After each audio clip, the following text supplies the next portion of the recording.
Enjoy करते हुए जा रहे हैं।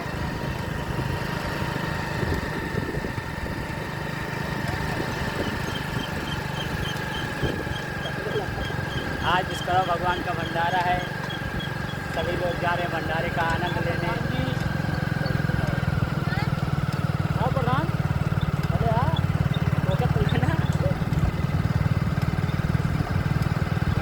जैसा कि आप लोग जानते हैं भंडारा हर 17 तारीख को होता है यहाँ पर विश्वकर्मा भगवान का। 17 सितंबर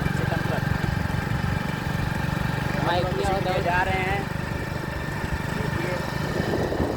नाड़ू के ठेका भी देसी बा, चिड़ापन लौंडा लागे खत्म,